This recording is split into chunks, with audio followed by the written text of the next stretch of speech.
That record holds out and the camera completely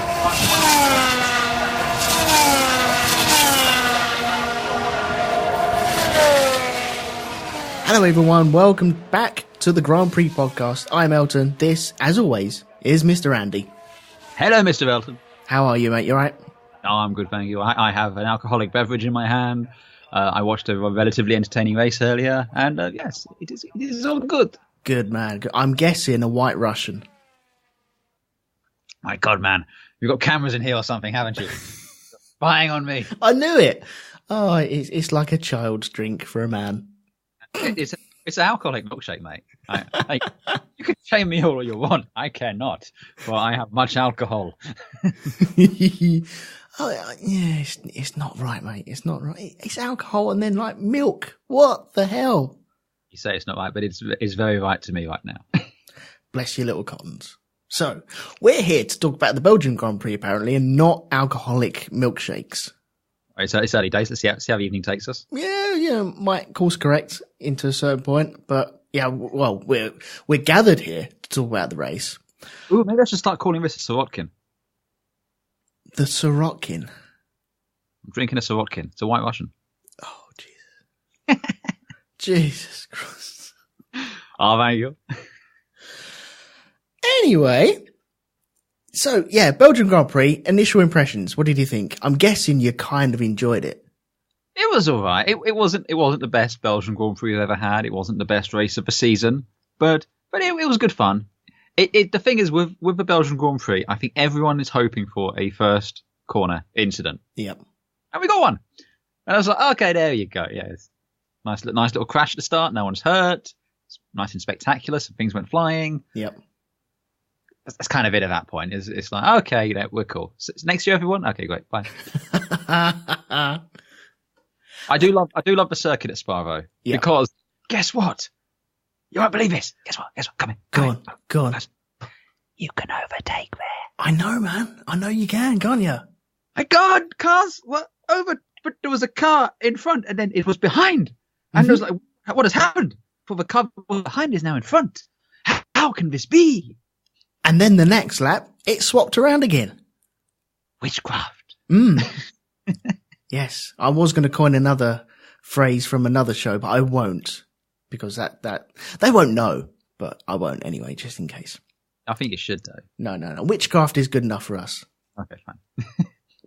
So, I enjoyed it. It was a nice step back into Grand Prix. It's not the most exciting one this year, but it's from far the worst one this year. I'll tell you this for nothing, yeah? Mm. It was the best race of the second half of the year so far. Well, yes, bang on. Well done. Well done, yes. Okay, so that's our initial impressions. Where do you want to go now? Do you want to do the email that we received, or do you want to do news that we had? Because I think there's a little bit of news.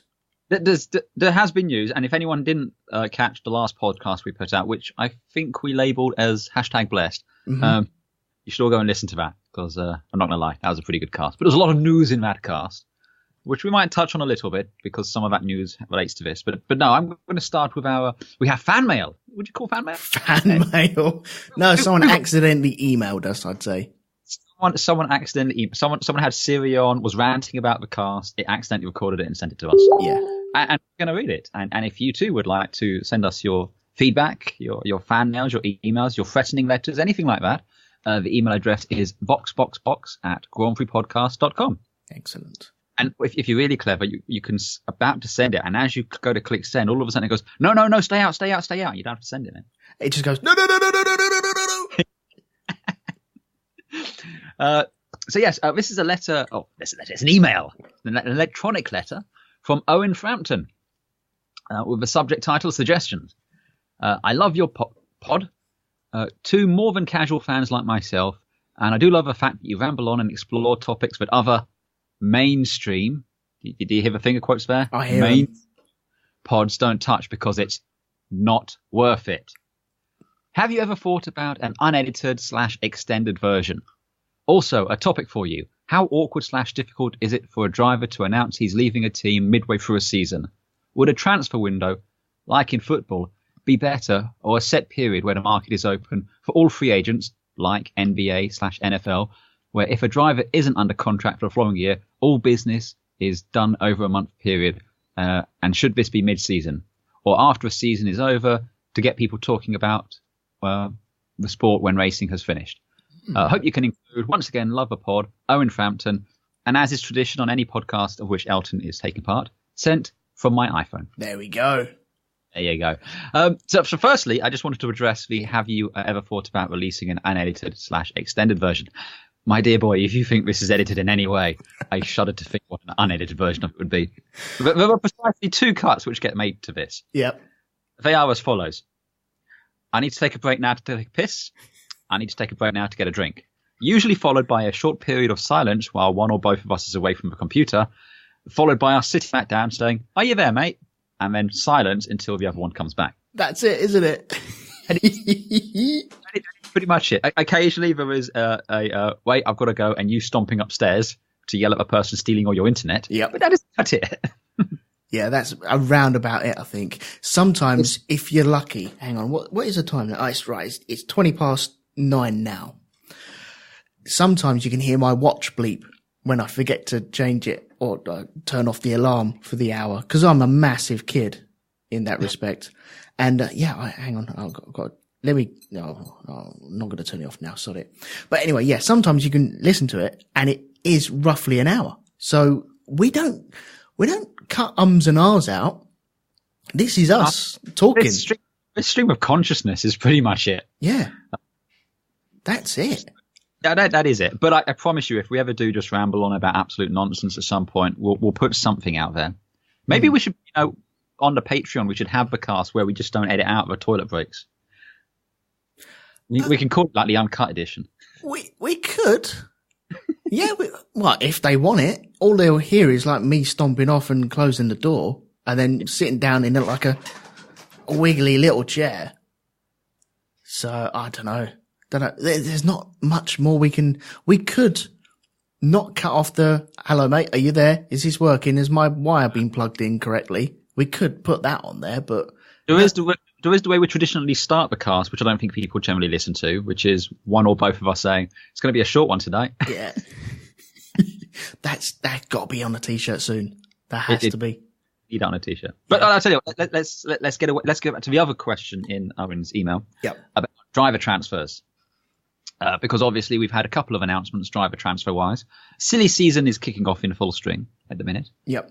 So how awkward or difficult is it for a driver to announce he's leaving midway through a season? I think it largely depends on the driver and the relationship with the team. Yeah, I think that's absolutely correct. So in the instance of Daniel Ricciardo, who's the most high-profile one here, I think it was a little bit awkward given how late in the day apparently it happened. But he's got a good relationship with the team. He's been with them a long time. He did everything right, as in told them at the appropriate moment. So it seems okay. I do recall many moons ago, it must have been around 2003, Jenson Button. Yeah. He get poached from Williams or something like that. I think, hang on, when did he start? He started in 2001, didn't he? Yeah. And I think mid-season, possibly towards the end of the season, Montoya was announced. And then he went to Benetton. But then I can't remember where he was at 2003. Maybe he was at Benetton still. No, he was at Williams in 2000. Then he was at Renault in 2002. At one point, he wanted to leave a team for another team, but he was under contract and they wouldn't let him go. Oh, he wanted to go back to Williams and then he bought himself out of that clause, didn't he? To stay with BAR or go BAR? He wanted to stay with BAR. That's right. He was on loan from Williams. BAR had him. Williams wanted him back and he was like, "I don't want to go." And that was a whole messy thing. And I think that was largely down to a breakdown of communication and just general legal shenanigans. Yeah. And so that was presumably pretty damn awkward. Yeah. I think there's definitely instances where drivers have in effect been fired. Alan Prost from Ferrari. Yep. Springs to mind. So I think a lot of it just, I mean, at the end of the day, these are professionals, supposedly, doing a job. And you can't force someone to do a job they don't want to do. So if someone has kind of really made their mind up, they want to go and do something else, you can't really force them to do the thing they don't want to do. You can make it difficult for them in terms of like financially. You can penalize them financially, but I don't think you could force a driver to keep driving for a car he doesn't want to drive for. Yeah. He'll either go to the other team or he'll just stop racing. Period. I don't think there's enough drivers for an actual proper market to have an open season and a closed season as well. Because I think, I might be getting this wrong, in football, they have that so all the best teams with all the money don't go around buying all the best players and sticking them on the bench so the other teams don't have them to play. Yeah, the world of football is a mystery to me, sir. Throwing this ball thing around the field. But I think there's two. There are a lot of football players that, opposed to 20 odd drivers, maybe 22 drivers, when you have a couple of extra teams and drivers coming in from lower grades. Well, there's that, but there's also, as we're constantly being reminded, this is a team sport. The driver is just perhaps the most visible member of that team. And a lot of what goes into the car is built around the drivers. So like with McLaren, for example, the chassis is largely built around Fernando Alonso. Certainly back in the old Ferrari days, it was all built around Michael Schumacher and whoever was driving alongside him, either fit or nuts to be them. So I don't think that kind of a window would really work in Formula One, because I don't think there'd be enough time for negotiations to be done and all the other bits and pieces in terms of getting cars ready would work. I agree it might keep interest in the off season, but then again, I think if you're not already interested in Formula One, basically if you're into Formula One, you're in season to season, and if you're not interested, you don't really give a damn what happens in the off season in terms of driver market. So I don't see that really appealing. They're just my 2 cents on that, as it were. Yeah. I don't, like you said, I don't think there's a big enough market for it. And we kind of like silly season. If there was a window, then maybe silly season wouldn't really work as well towards the end of the season, where all this talk about people coming and going, I don't think it would work as well. I like this speculation. I like the awkwardness of the kind that Ricciardo now faces.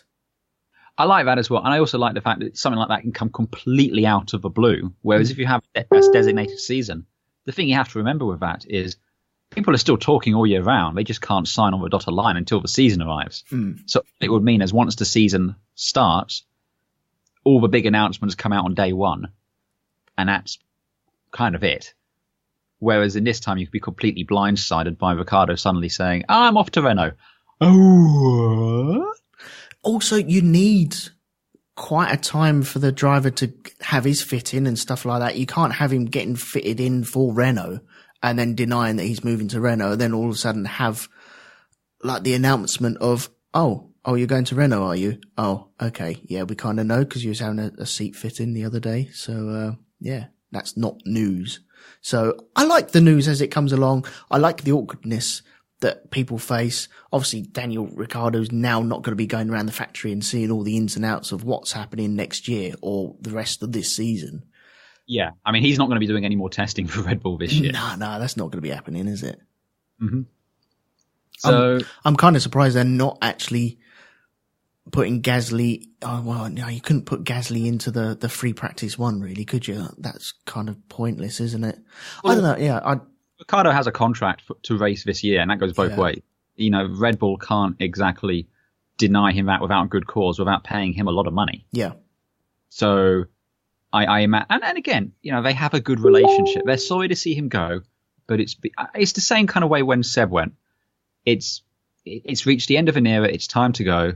So, you know, let's do it as amicably as possible. Try and get as many points as they can for the team, and part as friends. You don't want to be needlessly antagonizing, because who's to say in a few years' time he wants to go back to whatever team has bought out Red Bull once they fucked up because they ain't sticking around long term. That's right, yeah. It's going to be one of those. So, you keep things professional. You don't go burning your bridges and salting the ground unless you absolutely have to. Mm. Yeah, otherwise you end up in the wilderness like Mr. Alonso, don't you? I was going to say, otherwise you do what is known as doing an Alonso.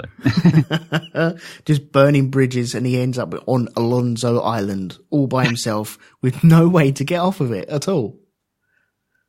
Until IndyCar come along with like a helicopter and like a rope ladder. I kind of want him to leave Formula One like that, actually. What, on helicopter? The last race, Abu Dhabi, he gets out of a McLaren, a helicopter swoops down, drops a rope ladder, he jumps on it, and ta-da, he's off. No, maybe like the end of Blazing Saddles. Like he just kind of, at the far end of the Abu Dhabi circuit, he just pulls off his McLaren to one side, gets out, and there's a limo waiting for him. He just gets into the limo and just drives off out of the circuit. Pulls a shotgun out, shoots the McLaren in the head, and then gets in the limo just to make sure the horse is dead. Oh, very much so. So yes, to answer your question, I don't think anything like transfer windows like in football or the NBA/NFL would really work with the way Formula One, or probably any motorsport, is really set up with. It's just my opinion. Yeah, totally different sport, isn't it? Mm-hmm. So, yeah. But still, thank you for the email, and I promise you, if and when we do get around to doing an extended version, we'll let you all know. Oh, yes. Yeah, maybe that question has become because of the what was it? The mid-season break one that we did where we cut half of it out and then stuck. It's pretty much, if you put them 2 episodes together, you will find the join. They bleed over into each other. So we're not hiding anything from you. I promise you. We promise you. Or are we, maybe? Maybe you should go and subscribe to our Patreon. Oh, yeah, we can hide stuff there, couldn't we? Go on, do the plug. Do it. Okay, right. Patreon.com/RogueTwoMedia. And you can pop along there. You can chuck us a couple of shekels if you wish. Don't have to, but if you wish. It keeps the lights on. It does. So anyway, I think that's the only message we had. We did get some entertaining tweets, as I saw. Let me just fire. What was that one? Fire up Twitter. Fire up. Man looks up something on internet. You see, this is the quality stuff which we don't bother cutting out because we just can't be bothered. That's the thing. Yeah, surely we'd cut this shit out, wouldn't we? Yeah, you'd think so. You'd hope so, wouldn't you? Yeah. Yes. And the bleeps and whizzes from your computer as well. Oh, we love the bleeps and whizzes. Fantozzi on Twitter. He did highlight that the trophy for the Belgian Grand Prix might actually be better than the one from the French Grand Prix. Oh, now there's a toss-up euphemism. Yep. I liked it. I kind of like the Donkey Kong-esque thing of the French trophy, though. I like the Donkey, because it appeals to me, being a child of the 80s, Donkey Kong, Mario Kart, and all that stuff. That kind of appeals to me. It's a nice statue. It's a Johnny Walker man, doffing his top hat as he walks by in a very kind of, stylized fashion. And it's a very nice one, but I don't know if it's better. Yeah. I like the polygon aspect of the actual statue itself, though. Oh, very much so. But then again, I think the Donkey Kong one was quite polygonal. Yeah. As I recall. So why do I like this trophy, but then detest the Heineken one that they do? I don't know. Maybe you just have some weird aversion to Heineken. If someone's going to buy me one, I'm not going to turn it down, crying out loud. But I don't know. Maybe it's just too on the nose. Maybe it is just too on the nose. They've done something nice with it. I really like these trophies. I thought they were quite cool. Are we having a trophy watch now? Is that what we're doing? It sounds like we might have to start including that in our coverage. Yeah. I'll tell everyone out, if you want us to start rating the trophies, let us know on Twitter at Grand Prix Pod. Say yes, we want trophies, or no, we don't. Send us an email, box at grandprixpodcast.com. Yeah. Signal flares, smoke signals, carrier pigeons, however you need to get the message to us, do so. And based on what you, the people, say, we will do that thing. Cool. That sounds good to me. Yes. Okay, right. Okay, right. Should we move on to news then? Yes, we better get on to news. Yes, because I do know I know we covered most of the position changes, but there was one confirmed pretty much as we put the phone down, wasn't there? Yeah, so Science was the one that was confirmed. No, Gasly was confirmed. So we speculated last time that it was going to be Gasly replacing Ricciardo at Red Bull, because when the option of Alonso was floated, we both did scoff, say, ha, ha, ha, ha, that's never going to happen. Turns out we were right. So Gasly is off to a Red Bull, surprising new one. But what was surprising is Alonso says Red Bull offered him a seat, and Red Bull said no, they did not. So who's telling porcupines in this situation? Who do you reckon? Oh, I think we have a classic Obi-Wan. Well, what I told you was true, from a certain point of view. Okay. I don't know. Maybe Red Bull have been tapping him up a little bit, and then they want to protect their drivers, the up-and-coming drivers, don't they? So they don't want to dishearten them because, well, Alonso's free, so why the hell wouldn't they ask him? I don't know. I don't think so. I think Red Bull have a bit of history with difficult driver pairings, shall we say, both in the senior team and the junior team. And I do think as much as possible we want to try and avoid that where they can do. They'd rather have a clear A driver and a B driver. Yeah. Or, alternatively, a good solid A driver and an up-and-coming B driver who can then supplant them. Sticking with the Star Wars analogy, the rule of two, you know. You have a master and an apprentice. At some point, the apprentice kills the master and takes that position, and then brings in an apprentice of his own. So I don't think they wanted Alonso there because Max is he's well on his way establishing diva status. And the last thing you want is an older diva coming in and upsetting that delicate balance. Because next thing you know, someone's storming off to their dressing room, slamming the door, saying, I can't work under these conditions.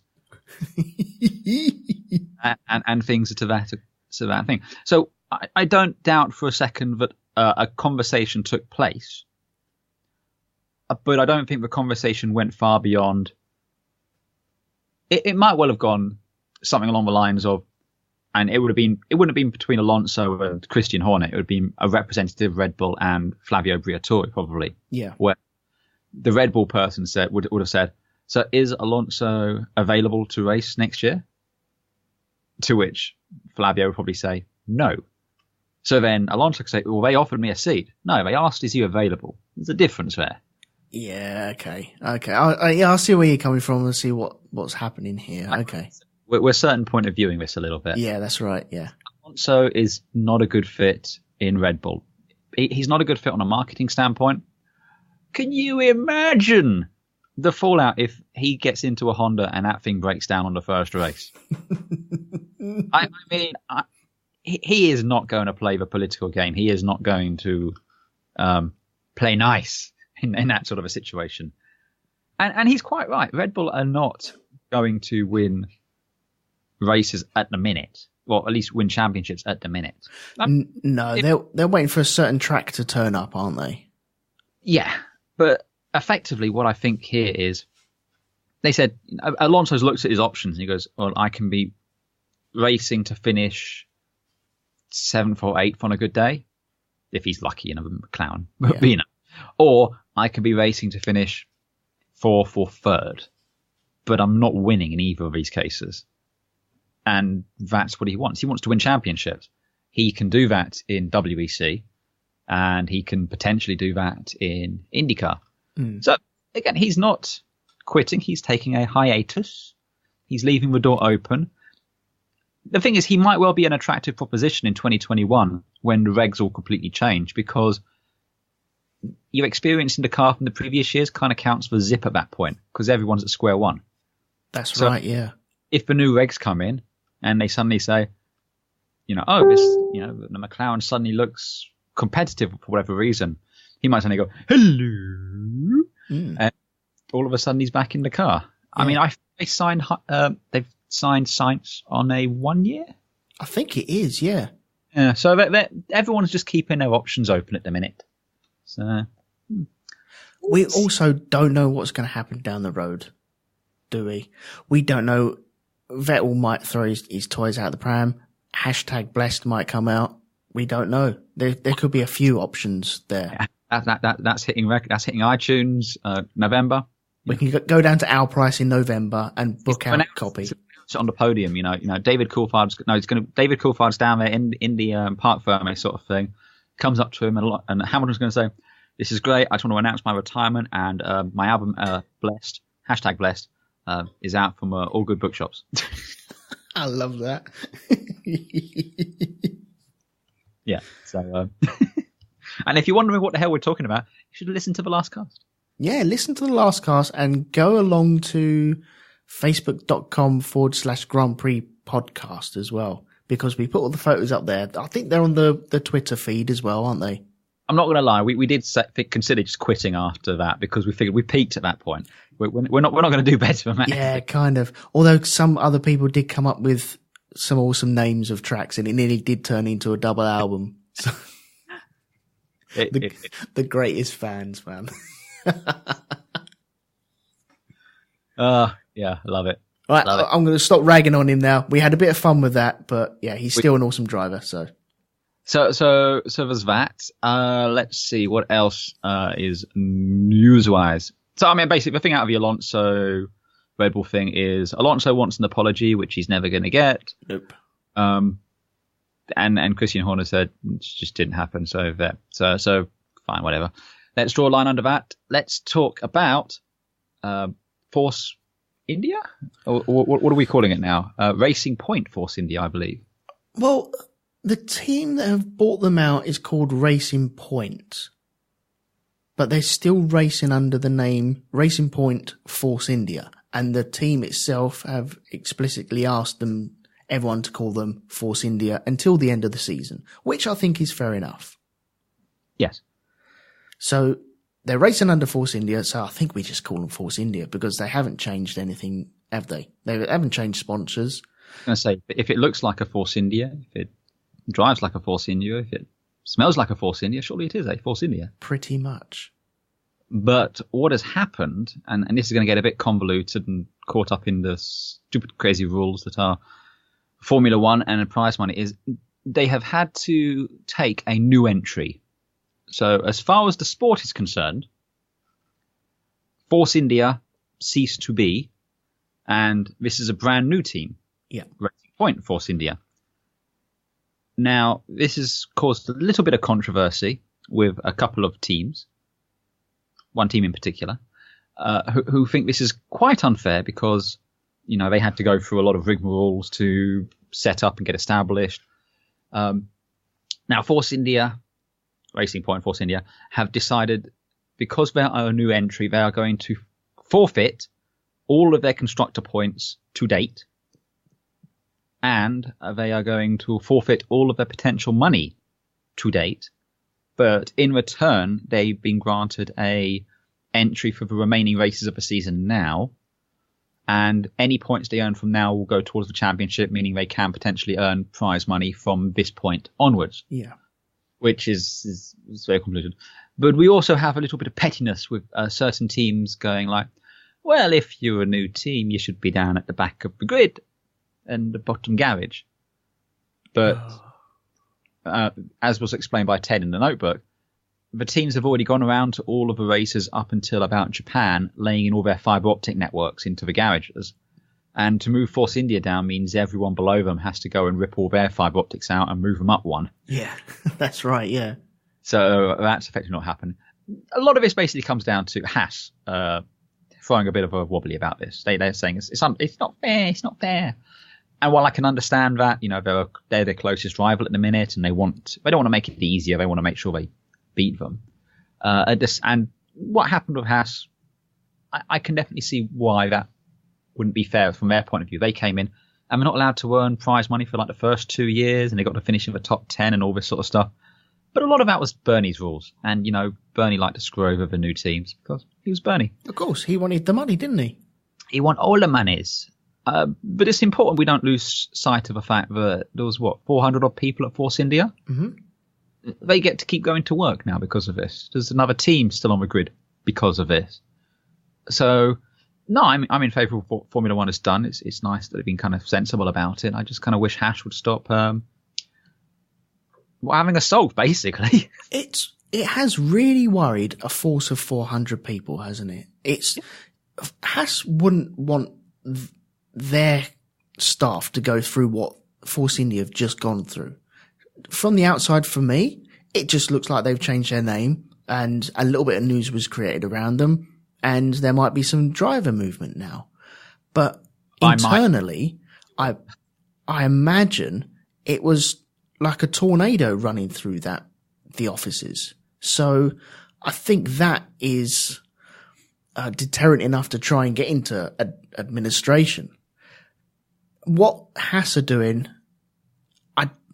I get it, I understand, but come on, we all need to be kids. And when it happens to Haas, they need to remember this day that they were trying to force something because it always comes around. And they've been having people turning around and scrutinizing their car, and they don't like it. Mm-hmm. So they've had that, and so now they're trying to kick it back. And what happens? It would just come back to them again at some point. And I'm going to feel more likely, stop bleating and whining about it, because I think at the start of the season where people were saying, well, it's just a Ferrari, just in a dull grey colour.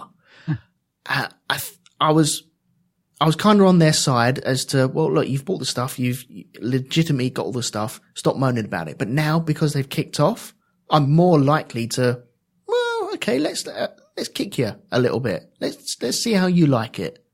So that, these guys all got to live together. They travel around the world together. So why can't there be a bit of to-ing and fro-ing? Do you remember when Williams' garage burnt down after their last win in Spain? And people chucked them stuff to help them get through the next couple of races. Yeah. And that's what I want to see. Yeah. That's what I want to see. Mm-hmm. I want to see people going up to Force India and say, look, guys, do you need anything? Yeah. Mercedes coming up to them saying, well, they won't because they probably wiped the slate clean with their engines anyway. But maybe other people, I don't know. Let's be clear. Force India didn't want this to happen. Of course not. Thinking, we've got a wonderful evil scheme here. We're going to do this. We're going to go bankrupt, go into administration, scare 400 people, and then be able to come back with no points. Mwahaha. Yeah, and start again, and then get less prize money at the start of the next season. The other thing as well, though, is they kind of hobbled themselves, and they did this deliberately. Force India approached the FIA and wanted a clarification on this, but because they are technically a new entry, they should have a new engine allocation as well. So they went forward and said, look, this is going to become a thing, so we want you to make a ruling on this now. Mm. The FIA turned around and said, okay, look, in the interest of fairness, we're going to treat your engine allocation as if it was Force India's. So they're stuck with the penalties of having a race entry since Australia, but none of the benefits from it. See, that was one thing I was unaware of. Yeah. So they don't have 3 new engines to use for the rest of the season. It is being treated as if they've had engine allocations there. So, yeah, it's... Yeah, they've played the game. They've played it well. And hopefully we will see good things from them. Because I think we are slight Force India fans. I like the team. Oh, yeah, we like them. I like the drivers as well, which I wanted to speak about in a second. Yeah. But yeah, I'm glad that the team is going to continue on. That's great. When you hear things about what Haas, I don't think it might have been Williams as well, but it definitely was Haas was the most vocal about this. Effectively trying to hobble Force India. You know what team you remind me of when you're doing shit like that? Ferrari. Mm. And frankly, that ain't no good thing. No, you're better off concentrating on your own thing, concentrating on your own garage and try and beat them fair and square now. Yeah, exactly. Instead of this pettiness. Yeah. Pettiness is unbecoming of you. So stop it. Yeah. Stop it. But I wanted to have a quick talk about Force India and the drivers, because this is another bit of news. Because Lawrence Stroll and his group have bought Force India. The rumour has it that Lance Stroll is going to be parachuted into Ocon's seat any day now. Okay. The reason it's going to be Ocon's seat is because Perez has a lot of money to bring to the team. So they're going to do Ocon. This will make or break Lance Stroll's career, and I'll tell you why. I don't think there's two drivers on the grid more evenly matched than Perez and Ocon, who are both consistently able to get the maximum out of their car. Because how many times do they finish next to each other? How many times do they trip over each other to an extent on the circuit? Because they're both pushing that car to its absolute limit. If Lance Stroll is in that other Force India and it's more than a space behind Perez, that's damning. Yeah. I mean, don't get me wrong. If all of a sudden he's 2 or 3 places ahead of Perez, I take it all back. Every last bad thing I said about him. It's like, fair play. I doff my cap. You are legitimately a great driver. Without an incident as well. Yeah. We should say. Absolutely. Because, finish. You got to finish first. First one must finish. Or be finished if it's in a McLaren. But that's besides the point. But what you got here is, if Lance Stroll is in this Force India and if Perez walks all over him, which I think he might, that ain't going to do Lance Stroll's stock any good at all. No. Because at the minute he can effectively blame the Williams. He's in that position where he can blame that. I think, looking at other drivers that have swapped, sometimes it's worked really, really well, and sometimes it's worked quite badly, hasn't it? Yes. Look at Badoa, we're looking at you. But also, look at Verstappen when he jumped up to the Red Bull team. He won first time out, didn't he? Yeah. So sometimes it's easy to go to a new car. Sometimes it's hard to go to a new car. So I think he has to be given time to adapt to the new team and what's going on, because it's not going to be a straight swap, really, is it? And so I think if he has to be within 1 or 2 places behind, that's fine, of Perez. And then I think it's considered okay, fine, that's fine. Let's move on from that and let's see what happens next week. Because we know that Ocon will finish either just in front of Perez or just behind Perez. Yeah. So he's got to be there, hasn't he? He's got nowhere to hide, effectively, because Perez knows that car as well so well, and we know that he can usually get the maximum from it. So if that isn't the case, it's just a bit. Again, if he basically wipes the floor with Perez, then you're absolutely the real deal. Fair play. But I don't know if he will. No, I don't know. I really, really like Ocon, and I'm very comfortable with him there because I feel that he can get results and you can rely on him to bring that car home and get points. And I think that is what that team needs. Those two will always get the maximum out of that car. Yeah. If they finish 5th and 6th, that's the best that car will do. And they got it out of it. Yeah. Yeah. And if you're now dropping points because Stroll is not as good as Ocon, that is really going to harm them, especially going into next season. Yeah, very much so. I mean, it is a testament to how much money Lawrence Stroll has, in that he can forego that prize money and not really give a shit. Yeah. I'd like to be that rich. Oh, wouldn't we all, man? I'd have computers all around. I'd still do this rubbish, but I'd do it with like real good equipment instead of rubbish equipment. Oh dear. Anyway, yeah, we do have a Patreon, just to let you know. Yeah. So yeah, that's the Force India news. Let us have a look. Anything else? Vettel broke the 919 lap record for Spa, which lasted all of 6 months. It's funny how very snooty Formula One gets about that Evo 919. For those who don't know, it's the LMP1 Porsche 919, which won the championship last year in Le Mans. And they basically they just wanted to see how fast could it go. So they kind of stripped it out, double DRS. They made it just stupidly fast. As took a concept, out the speakers, took out the air conditioning. Seats were gone. The massage function from the seats, that had to go as well. The beaded seat went, yes. The cup holders had to go too. Those things which, are essential for doing the Le Mans 24 hour. The map light, that had to go as well. But basically they stripped this car down as much as possible, and it set a blistering time around Spa, and it also did it at the Nürburgring and some other places. And Vettel beat it by about a second. Mm-hmm. But it was just how smooth it was getting about that thing. Because David Croft was like, he smashed that record by the Porsche 919, and then Brundle will be like, well, yeah, but that car wasn't really built to any regulations, was it? Let's just see how fast you could go. Yeah.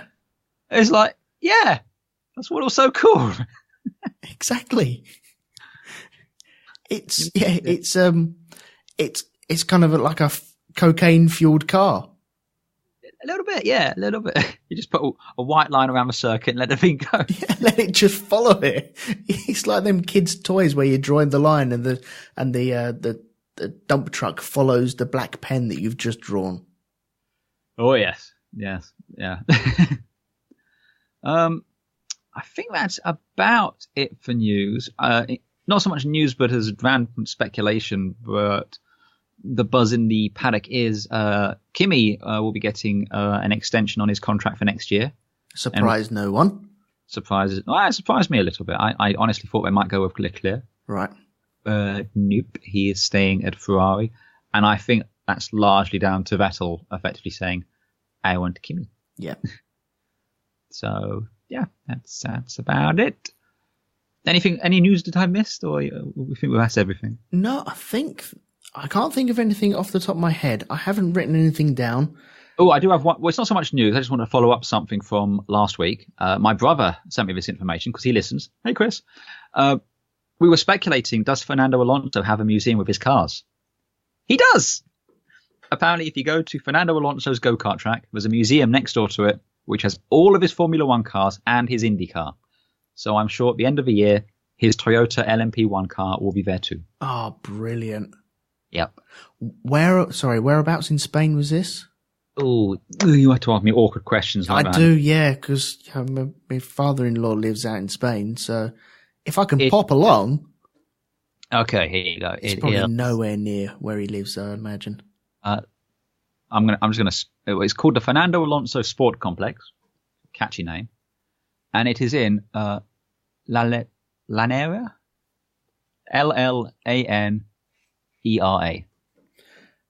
Right. Oh man. Oh, okay. Right. I'm googling where this is. There.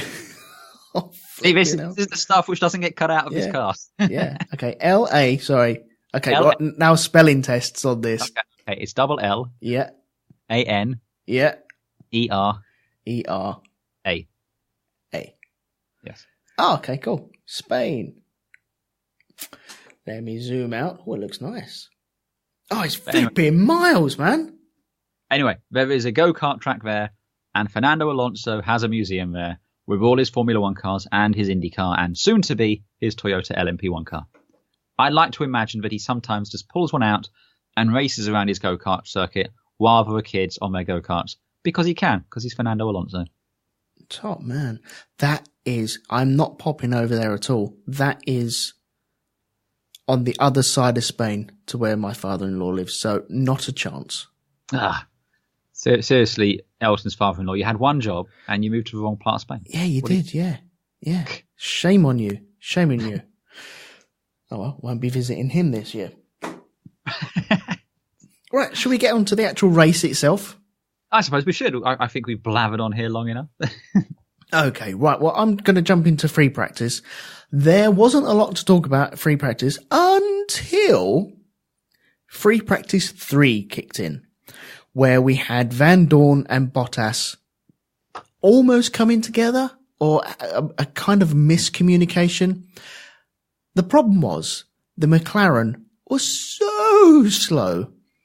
The McLaren pilots, Fernando Alonso and Stoffel Van Dorn, who's racing in his own home Grand Prix, they were practicing slipstreaming and trying to get the best out of their car and to see where they try and get out of Q1 when that rolled around. Yes.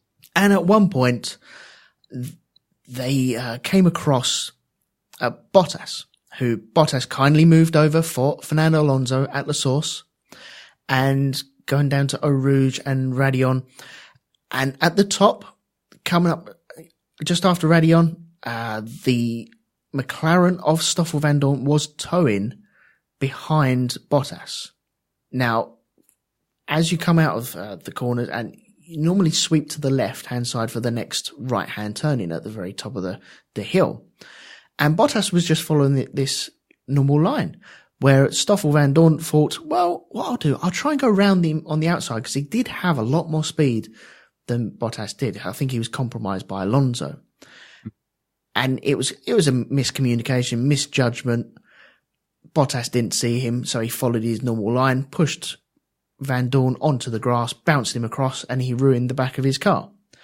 And I think Bottas got reprimanded for it. It was just a racing incident. Well, it wasn't even a racing incident. It was just people not looking in their mirrors. But Bottas, he's in 8th gear, foot flat down. It's not as if you're expecting someone just to park alongside you, especially a McLaren. But it could have been a lot nastier than what it was. So, that was the only real drama of the free practices. And the same with the qualifying. The qualifying really didn't kick off. I'll tell you what, I'll run through who we lost in Q1. We lost Stoffel Van Dorn, Lance Stroll, Sergei Sirotkin, Fernando Alonso, and Carlos Sainz in Q1. Then Q2 came around. Nico Hülkenberg, he didn't set a time at all. Marcus Ericsson, Charles Leclerc, Brendan Hartley, and Pierre Gasly both got kicked out. And then we went on to Q3. And then a little drizzle came down. And Sorry? It was a little bit of drizzle. A little drizzle, yes. And people went out on slicks, and some people were determined to at least put a lap in on the slicks as well, i.e. the Force India guys, which we'll play into later. So the rain came down, people jumped in, got intermediate tyres, and I think Kimi was fastest for most of that session, up until the point where he didn't have enough fuel to run for the last laps, where it was drying out, where the conditions were the best. And so he dropped from first to down to 6th position. When I think they were expecting the rain to stay for the entire session. Yeah. And so they thought, get a bank of laps done straight away. And then when they realised that you weren't going to get even one lap done on the slicks, then it was like, okay, now we've got to go and get onto the inters. Yeah. And they fueled Kimi and I think the Red Bulls for 3 laps, was it? Yeah, I think it was, yes. It was something like that. And they went out and they did their laps and they thought, boom, boom, boom, okay, fine, that's kind of done. Into the garage thinking, you fools, it's only going to get wetter. And then it didn't. Yeah. And it just got drier and drier and drier. But it was too late by the time they realised this to effectively fuel it. Yeah. So yeah, they were getting faster and faster in that second bit. And then you just got that sweet spot effectively where it was as dry as it was going to get, which is what Hamilton was on that lap. Yeah. So at first he was trying to get a tow from Bottas, and Bottas ended up facing the wrong way at one point, which was most entertaining. Oh, he did. Yes, he did. And then Perez as well. I think with Perez and Ocon, they weren't told to pit, so they stayed out, and it was like, oh, we should have told them to pit. Yeah. So they had to do a lap, and it was just like, nah, you're going to end up in a wall.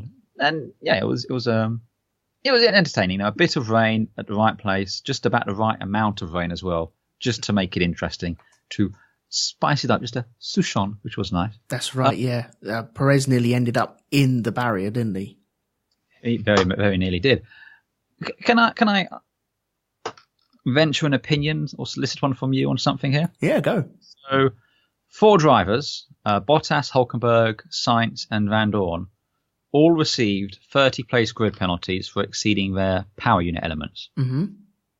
4 drivers that we knew were going to be at the back of the grid no matter what happens. Yeah. But because they all took part in qualifying and all went through Q1. We lost both Williams, both McLarens, Sainz anyway, but he was going to be at the back regardless. Yeah. Now, they brought the 107% rule back into play back when HRT joined Formula One, because their cars just on any given Sunday weren't capable of doing it. But I don't think there's a single car on the grid or a single driver that there's any doubt they can race to 107%, is there? No, I don't think in the last couple of years anyone's really got close to that. And I think even if they did, they'll be able to put up a valid excuse and still be allowed to race. Yeah. So all I'm saying here is you sometimes find, especially when you've got changing conditions, a driver might, not have it all hooked up in Q1, but Q2 they're doing a lot better.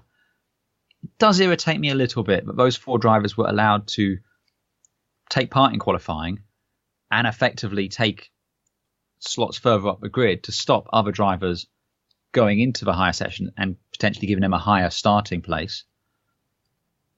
For ego, effectively. I mean, Bottas was purely a strategic decision, letting him go into Q3 because they wanted to try and give Hamilton a tow.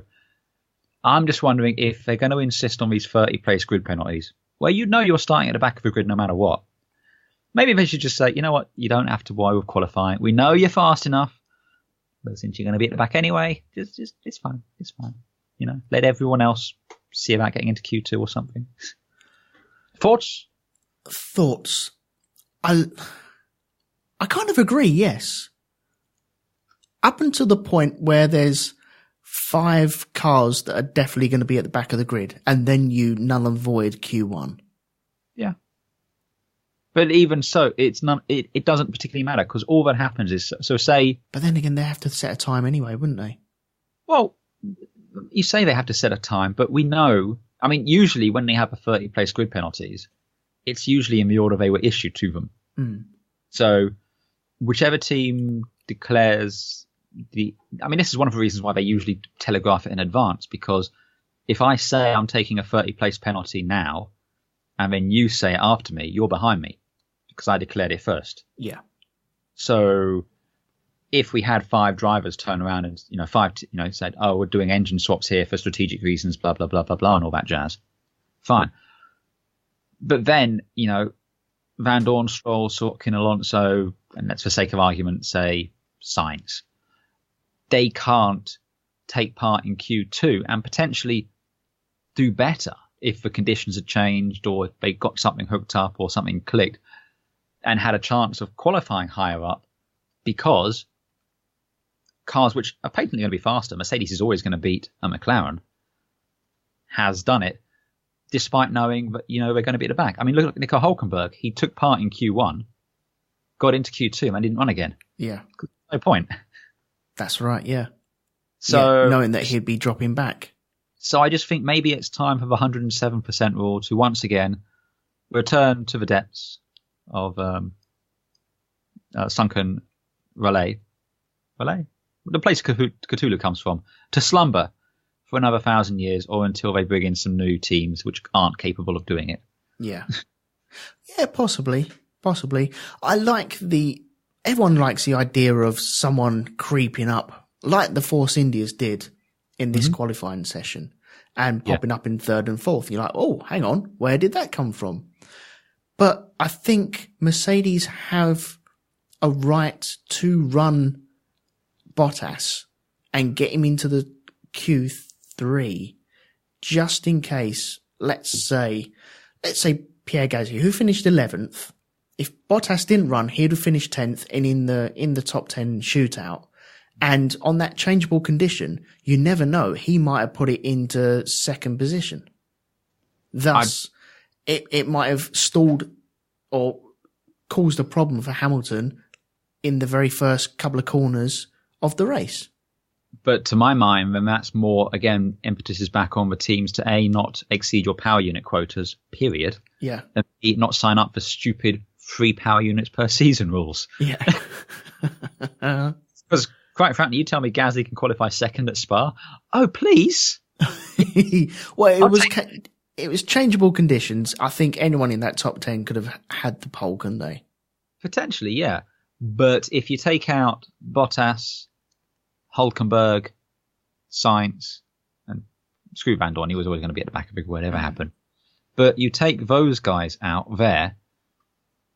I mean, okay, my argument is slightly undercut because Hülkenberg got 15th and then didn't set another time. Yeah. But with Bottas, like you said, you take Bottas out of that equation and Gasly's in the top 10. Historically, if we think back to Toro Rosso's when Sebastian Vettel was driving them, was it Monza that year he got it on pole? Yeah, that's right. Imagine a Toro Rosso on pole here at Spa. Just the headlines. Gasly, the guy who's just been announced for Red Bull, gets it up there. Yeah. That would be amazing. It would be, yes. But because Bottas, despite knowing, even if he qualified on pole, was going to the back of the grid, whatever happened, that there. So I just, it frustrates me a little bit, but effectively they know from the start their qualifying is a null and void. They should just be told, it's fine, you're starting at the back of the grid, don't go out. Yeah. And if you get 5 that are out, then fine, just don't do Q1. I was surprised that Bottas was driving as well. I would have thought that he would have set a time in Q1 and then just parked it up. But it was a strategic thing because they wanted him to give Hamilton the toe. Yeah. And that also annoys me a little bit because I understand the importance of the toe and I understand the team dynamic. You know, you have a lead driver and a B driver, you know, it's just the way it is. But I feel that if you're going to give them these 30 place penalties to hurt them. Don't let them do that. Don't let them have a cut. Because for all the good it does, you might as well have said to the drivers in Q1, okay, pair off with someone in the top 10. You're going to go out there and just give them a toe. That's what you're doing. Yeah, that would have worked, wouldn't it? And then Alonso's looking at Van Dorn going, okay, nuts. But yeah, okay, right. Anyway, getting back to Q3, it got spicy with the rain, didn't it? The Force Indias were late putting their intermediates on, and that played into their hands because then they had fresher tyres towards the end of the session where they set third and fourth fastest time. Mm-hmm.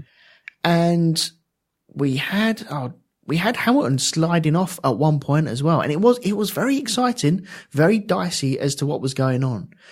But Hamilton once again just hooked it up. And once again, all the plaudits came out and everyone lauded him about how fantastically he did. And he did do very, very well. Sebastian Vettel was on a lap behind him. So really, in theory, should have been setting a faster time than Hamilton because the conditions were getting better.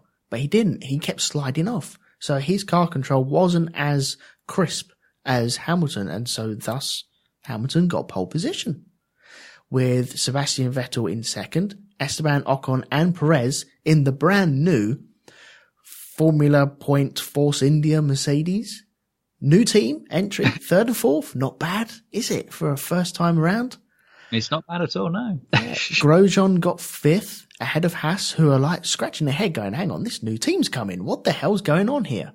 That's our coming in as a new team and scoring points straight off the bat.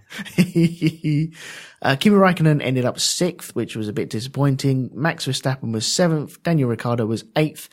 Kevin Magnussen was ninth, and Valtteri Bottas set no time, but still finished 10th and then ended up starting 17th.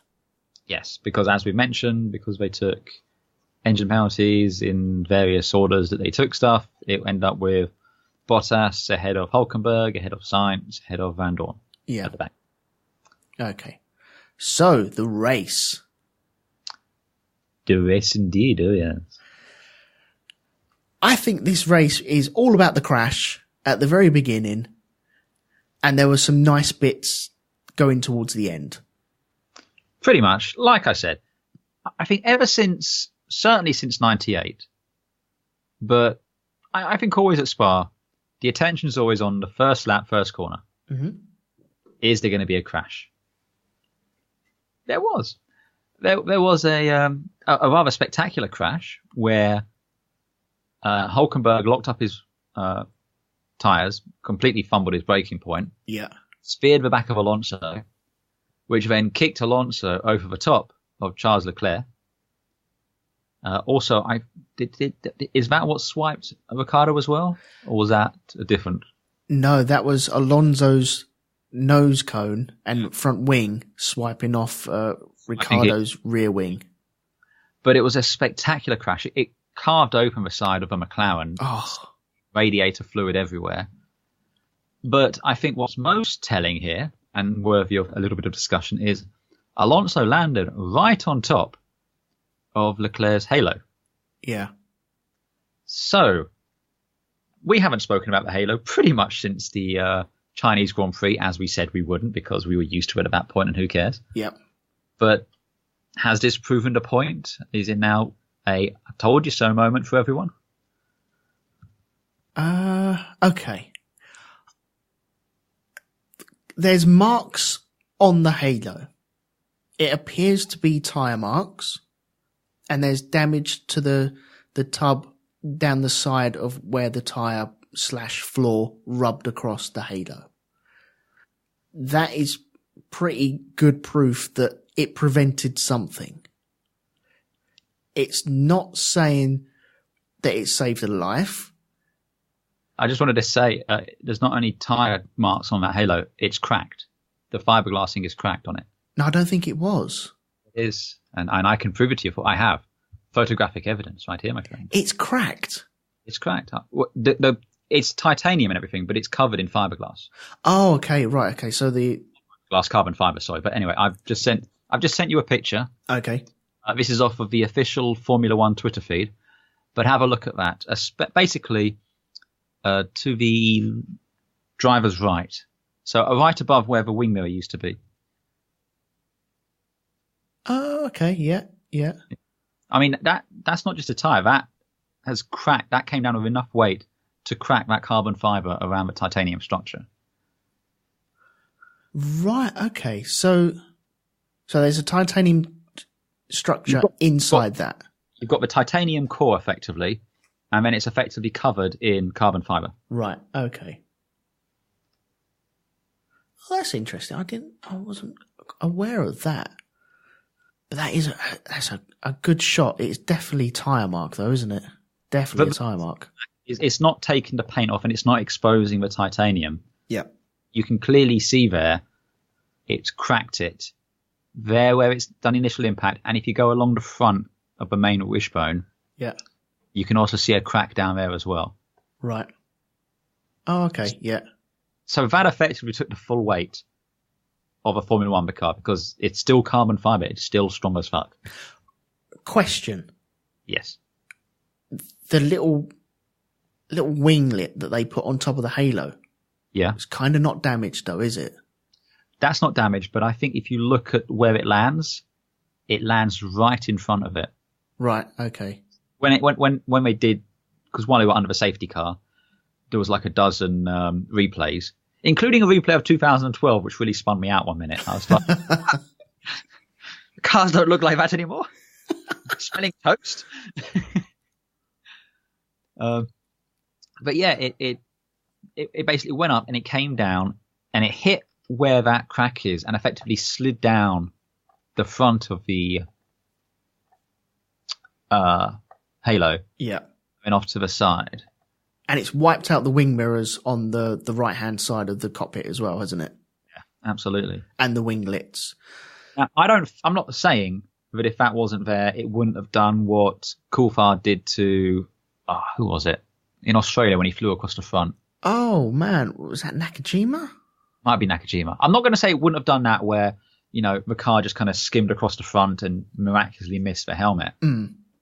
But given that it landed there with enough force to crack that, tells me, well, obviously Charles Leclerc was travelling forwards at speed and that car was travelling sideways at speed. Yeah. That car would have followed that trajectory down. I think that would have most likely hit his helmet. Yeah. And again, I'm not saying there would have been any kind of injury to Leclerc. I don't know that for certain. But the fact the halo was there proves that it didn't. Mm. So I definitely think that the people who were pushing for the halo can now silence the last of the naysayers who are saying we shouldn't have this by just pointing at this picture from now on and saying, I'm sure you'll put a link to this in the show notes or something somewhere. But that picture for me is pretty clear evidence that it did its job and did it well. Yeah, I think that just proves the point, doesn't it? We might be talking about something totally different right about now, I feel. Yeah. I'm not saying that the car was always heading away from his head, but there's knuckles and there's hands there as well, and steering wheels and all that malarkey. So let's say that this was a near miss and it did its job and it worked bloody well. Because the first time I watched it, I was sat there with my son watching it and going, because they were applauding the halo on the TV. And I was going, I don't think he touched it. I honestly don't think he touched it. I thought Alonso went over the top. And it's only when you slow it right down that you see the car actually tip a little bit. Yeah. And it looks like the tyre did actually touch it. So, bravo. I don't think worked. The tyre touched it, but I think it was also the floor of the car did that as well. Yeah. But yeah, it definitely shows that was more than a glancing blow. I mean, there's a lot of force there. You look at some of these pictures of, I mean, this picture here might be this might be the cover for the episode I've just sent you there. But you look at that McLaren is almost cleaved in half looking at that. Yeah, that's right. Yeah. So it was a truly spectacular crash, and that's just like the main element of it, because Alonso clipped the rear wing of Ricciardo, who then tagged Raikkonen. I think the Raikkonen and Ricciardo incident was slightly after. But I think it was a result of him losing the rear wing. No, I don't think it was. No? The Hasses kind of pincered and made Kimi come off the throttle ever so slightly when Ricciardo was dealing with a lost wing, and then kind of drove into a almost stationary Ferrari. So if Ricciardo wasn't dealing with a lost wing, he wouldn't have run into him? I think he still would have run into him. Honestly, I do. All right. But still, we had Ricciardo clipped Raikkonen, giving him a puncture. Yep. And damaging the floor. Or was it the tyre damaged the floor? Ricciardo he ripped his tyre, didn't he? And he also rode up and damaged the wing. Yeah, because the end plate on the rear wing was broken as well. Yeah. So Kimi had a fair bit of damage there too. Yeah. So there was that. And on the other side of the circuit, we had Bottas having an accident all on his own, going to the back of Sirotkin. Yeah, so this kind of goes to show you, if you stuck the fast cars at the back of the grid, you'd end up with carnage. And we don't want to see carnage every single week, do we? Do you remember when people turn around and say, oh yeah, let's just reverse the grid? I don't think it's fair to say it's because it was faster cars at the back. Because, all respect to Nico Hülkenberg, who we all hold in very high esteem, he's hardly driving a McLaren. A Mercedes. Yeah. And Alonso is driving a McLaren near the back of a grid. I don't think having faster cars at the back caused it at all. I think I don't know what was going on with Hülkenberg, if he was unsighted by something, if he was just distracted by... He's admitted to it. He made a mistake. He's admitted to it, and he's received a 10-place grid penalty for Monza and 3 penalty points. He's put his hands up and said, this was my fault. You know, he said he was... I think he said there was some aero something just kind of unsighted him, and he just completely missed his braking point. So I don't think this has anything to do with having fast cars at the back. What it does mean is if you're a fast car at the back and you get caught up in this mess, it ruins your day. But that's just the nature of it. What happened to Hülkenberg? Do you know what it reminded me of? What? Do you remember Baku when Ricciardo drove into the back of Verstappen? Oh, yeah. Very similar, I thought. think Ricciardo remembers that as well. Yeah. But it's very, very similar. It was. I mean, what shocked me, though, was just how much force it managed to propel the McLaren. Mm. You know, it lifted it up over and around the Sauber like that, which was... Yeah, that was surprising, wasn't it? That he actually got launched as well, and sideways as well. Yeah. Didn't expect that at all. But then, yeah, it's kind of the sides are torn open. It's spewing coolant out of its radiators everywhere. Mm. Yeah, I mean, it made a proper mess of that, of a McLaren there, and, you know, that was the end of his race. And then you had him and Hulkenberg effectively posing for pictures afterwards. Yeah, I couldn't believe that. Oh, you're right, guys. Yeah. Can you just hold hands, stand closer to each other? Be fine. Raise your fists, you know, put up your dukes. There you go. That's nice. Yeah. Yeah. It did ruin a couple of people's races. So at that point, we've lost Hulkenberg, we've lost Charles Leclerc, we've lost Alonso, Kimi Räikkönen is almost out, and Daniel Ricciardo is almost out as well. Well, they did end up retiring directly because of the damage they received. Yeah. So it effectively cost us 5 cars. Yeah. Bottas hitting Sorokin as well. He came in for a new wing and tyre change as well. So that stuck him right to the back. Poor old Kimi Räikkönen had to poodle around the whole circuit with 3 wheels on his wagon, damaging the floor as well. I think the shredded tyre damaged his floor a little bit. Yeah. And I mean, the safety car came out though, so it wasn't like they were all going at racing speeds, but it does effectively screw your race. And as we said, they both ended up retiring regardless. I think Ricciardo, they decided to swap out the rear wing. I think they were hoping for another safety car where he could unlap himself. Yep. And then car through the field. Just didn't happen. So they retired him. I think that's fair to wait and see if something happened. Oh, I'd rather they do that just in case, you know. Yeah. Yeah, you imagine if they retired him and then 2 laps later a safety car came out in which he could have unlapped himself and then been straight back in the game. Well, they pretty much stayed out until the pit stops. Yeah. And that's fair play. And then they retired the car. It also means they get to do a new gearbox for the next race. So yeah. The safety car, though, there was some call on Twitter that I noticed about people saying that the safety car should have been flagged sooner. I think Hamilton fans turning around and saying, well, you should have flagged it sooner so Vettel couldn't have overtaken him. But I think on the first lap, going up that straight, you've got pretty much everyone was overtaking everyone else going up to that, up to the top of the hill. And I think trying to police people overtaking under yellows would have been an absolute administration nightmare. I mean, as far as, you know, when to deploy the safety car, you need enough time for the accident to happen, for Charlie to lean over and have a look, decide if there needs to be a safety car, make the call, and send a call. And in the time it took him to do that, they were already halfway round, up the bloody, they were already around en rouge, well and truly down the Kemmel Straight. Yeah. When they called it, I think they'd gone through turn 6 and were on the straight by the time they called it. Mm. So, and quite frankly, I don't think it matters one iota if Hamilton was in front at the safety car or not. Vettel was going past him today. Yes, there was.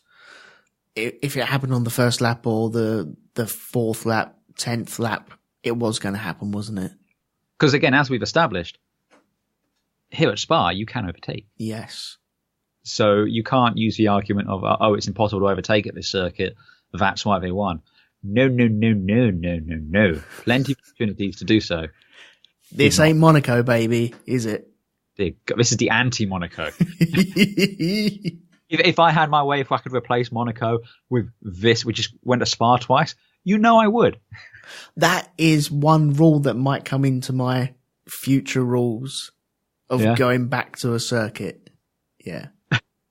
Okay, I'll tell you now. I thought maybe if we start at, let's say, Spain, I know it doesn't work quite as well, but you went to Spain, saw the lap times, and then came back there almost a year later at the end of the season, to have another race, you could see the development and the progression of the cars. Ooh, I like that. In one season, you would see lap times drop. Makes sense. The only potential issue there is obviously seasonal issues. You want to make sure that the weather's kind of comparable to both. Yeah. But yeah, I get what you're saying. I can see that. Yeah, I think it might work. Anyway, that's neither here nor there. So, just before the safety car came out, though, we did have a 4 abreast situation, which was bloody exciting. It was glorious. Oh, man. I almost spaffed my load on this. I really did. I was still shaking from the excitement of the crash and going, a car just flew in the air. Oh my God. Is everyone all right? The halo might have been touched. We don't know. No one's injured. Okay. That's good. Oh my God. There's 4 cars abreast. And the one thing I'm worried about in this situation is because you've had like a topsy-turvy grid already with Force Indies. I'm not saying that they don't belong at the front, but we don't expect them to be 3rd and 4th, do we? So they effectively stole the Red Bull slots. Yeah, they did. They certainly did. And in that situation, you have a potential for drivers who are further up than where they normally would be to get overexcited and lunge for something that possibly wouldn't be there. They get the silver spray paint out, spray out the fronts of their visors and shout, "Witness! Witness this." And it's a good job it's Ocon and Perez who have got wily heads on their shoulders. I think they've done enough races to know exactly if they're beaten or not. You know what I was hoping for?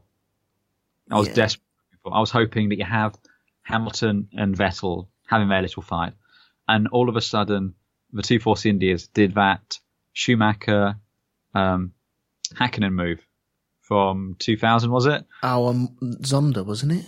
Zonda, yeah. And they just kind of split either side of him and then just passed. I was like, Force India's coming out 1 and 2 in the back corner. It'd be a most amazing thing. Man, that would have been so good. I'll tell you, if that happened, I would have spaffed my load. That would have been amazing. But poor old Ocon, he was second going into I can't remember the name of that corner now. At the top of the Kemmel Straight. That's it. He was second going into it, and by the time he got around to the apex, I think he was 4th. Unfortunately, it was he went in there, gunning for the lead, and then came out of it 4th, and like, what the fuck happened there? Yeah, exactly. But yeah, then the safety car came out, and then it was pretty much any other race, really, wasn't it? It was still better than most races because it's a Spa, and Spa is awesome. But it was a bit more pedestrian at that point. The weather, there was a great bit where, Max Verstappen had a good charge getting past the Force Indias. Yep. Great. And then towards the end of it, he's about 29 seconds, I think, behind Hamilton. And he's on the radio going, "Any chance of any rain?" And the guy just says, "Not for another hour." And there's like 15 minutes left in the race at that point. And it was just like, I feel you, Max. I do feel you. Yeah, clutching at straws there, really, wasn't he? A little bit. It was a shame, but that's just the way it was. But really, after that, there just wasn't a huge amount of... Yeah, everything kind of settled down. Bottas carved his way through the field quite beautifully. Mm-hmm. Coming from 17th, finally finishing in 4th in the end. But it was just one of those ones where, unless there was another incident or something like that to shake up the field, they just kind of settled into their positions, and that was kind of it. But how good is the Ferrari and the Mercedes compared to the rest of the grid? Well, that there is the reason why Fernando Alonso, even if they did make an offer in a Red Bull, said no. Possibly, yeah. Cars on the grid at the minute which are going to win this championship. One's red, or one's silver. Yeah. Yeah. I think before the end of this, the mid-season break, we did turn around and say what the best car is on the grid. Is this an indication that the Ferrari is not head and shoulders above the Mercedes, but it's got the legs on it now? I took no small amount of joy in listening to Mr. L. Hamilton, #blessed, all record stores, end of the season, complaining that he thought the Ferrari might have a special engine mode, perhaps. Right. How quickly it shot off after a safety car. And I equally enjoyed the interview of Christian Horner, where he volunteered to get the world's smallest violin when you're listening to a Mercedes driver complaining about a faster engine. Oh, dear. I'm not laughing at Hamilton, but he's had some glory days. He's just gone through his glory patch, hasn't he? He's gone through. Not many drivers have dominance. There's a handful of drivers that actually have pure dominance, and he's had his time. I'm not saying Vettel's going into another period, but he knows that he's got a fight on his hands. I think you might find he was playing track 6 off of #Blessed. What was that? The Chinese pit entrance gravel trap blues. No, we weren't gonna. Oh man, I feel sorry now. The thing for me is, I all I'm thinking while this is going on is he's going, you're making it real hard for me to retire at the end of this season. Yeah. You're making it real hard. Yeah, just reel it in, please. Reel it in. And I suppose this bodes well for the Red Machines in Italy next week. Well, we did say in the last race, Monza has been a bit of a bogey circuit for the Ferraris in recent years. Yeah. They haven't really won since, I believe, 2010, I said. Yeah, I think that's right, yeah. And that was with Mr. F. Alonso. Yeah. So it's going to be, because don't get me wrong, Ferrari would love to win in Italy. It's like their reason, they don't really care so much about the championship. Their reason for winning is to effectively win at Monza. Mm. Everything else is, whatever, it's all fine. Yeah. But last time they won was 2010. Then, they pretty much dominated from, they won 96, 98, 2000, 2002, 2003, 2004, 2006. And then nothing until 2010. And nothing since then. Yeah. So that's 8 years without a win at the home Grand Prix. It bodes very well for them because Monza's all about skinny downforce and pure grunt. Yeah. And if you do well in Spa, statistically speaking, you should do well in Monza. Yeah. It's hard not to look at the Ferraris for a win, isn't it? Very much so. One might almost say this is a given at this point. We'll get to that in a second, because I honestly think the Mercedes is a far superior machine. I think the Mercedes is probably the better all-round car. I'm just trying to get you to go for Hamilton in the predictions. That's all I'm trying to do. I know you are. I know.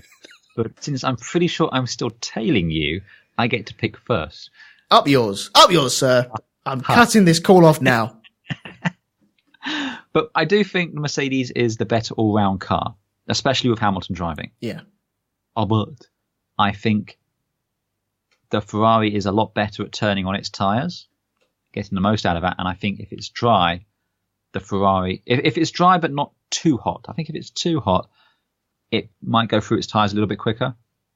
But I think it has if you get the Ferrari into its butter zone, it's a lot easier to get the Ferrari there. And it's just, in most situations, it's definitely, if not head and shoulders above, maybe eye line above. Yeah. Okay. Right. Well, we'll get on. Something else I think as well, and this is just from watching the pre-race interviews with drivers, the little features they do on Sky. Seems a lot more comfortable than Hamilton does. He's chasing though. Isn't it easier to be the chaser? It is easier. But look at Lewis Hamilton here. He's in a team the team has won the last 4 world championships. He's in what still is, the conventional logic is, the best car on the grid. Everything is kind of geared up to him doing this. He should be just going through the numbers. Whereas Vettel, the last time he won a championship was 2013. 2013, and you're in Ferrari. You have a lot of pressure there. Even back in the day when Jean Alesi and Gerhard Berger were running around 26th and 27th, you have a lot of pressure in a Ferrari.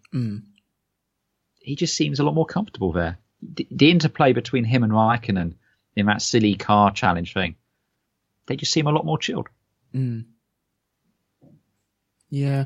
Well, I think Ferrari have the better team in the driver pairing. I think Lewis is looking at his lead and seeing it whittled. He's going to be watching it whittle down now, I think. And if Kimi can get past the first corner without an incident, then he's going to be scoring a podium, maybe, and points, which will be taken off of Mercedes. And he's going to be there and thereabouts with Vettel, because I think towards a couple of the races this season, we've seen Bottas drop off with his tyres because of Mercedes selection during their pit stops. But Kimi seems to be there, and he picked. This is the first time he's not been on the podium in 7 races, I think. Yeah. So I think Hamilton's looking at his lead, where he is, and then he's looking at 2 Ferraris chasing him down, hunting him down. And he can't really see Bottas anywhere near him at the moment.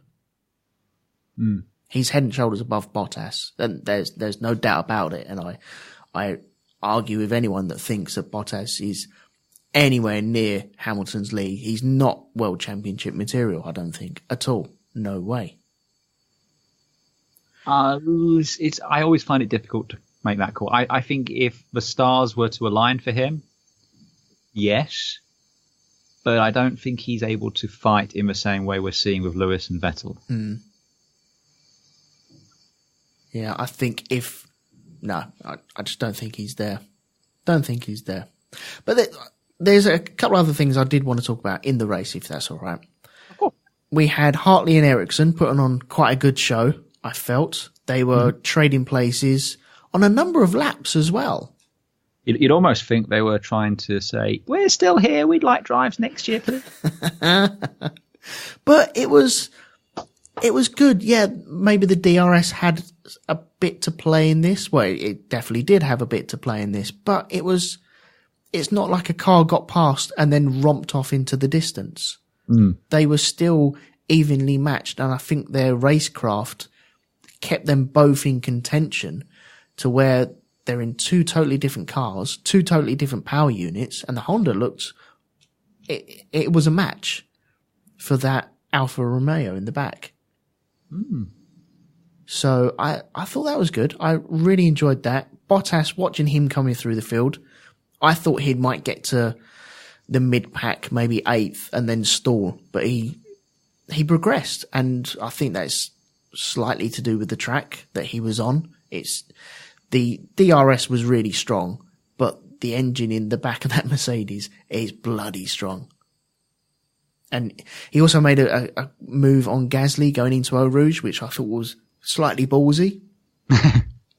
That was good. And towards the end of the race, Perez, I wouldn't say almost held him off, but any other track, he might have been able to hold him off. Quite possibly. I think with Perez, they kind of knew that the works Mercedes was most likely going to get by, and there's no sense in throwing your own race. I mean, just off of today, they were 1 point away from passing Sauber, jumping 3 places. Constructors' Championship. The only reason they didn't is Ericsson got a point in 10th. Yeah.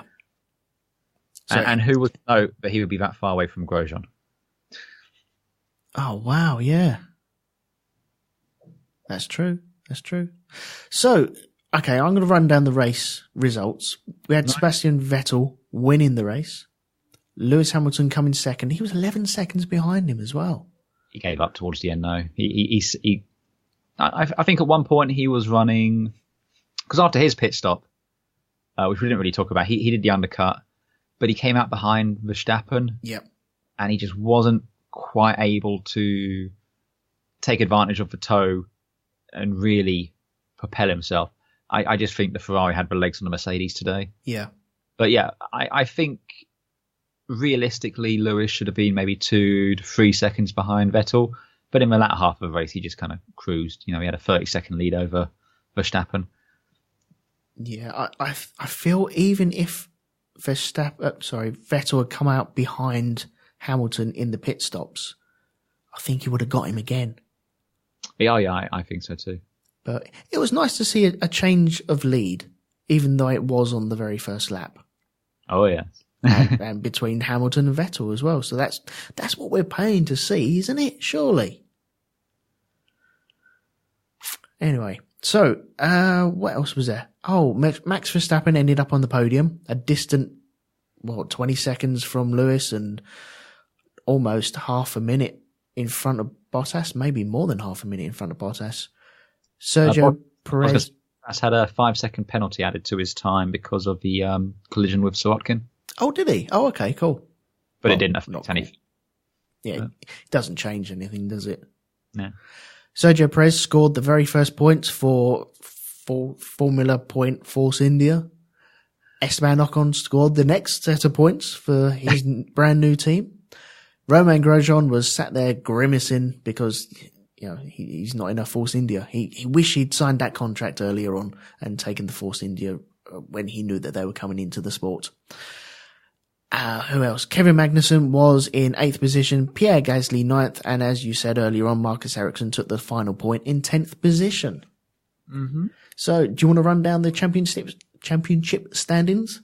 Certainly. We'll start with the drivers. Leaping Daniel Ricciardo into 5th place is Max Verstappen with 120 points.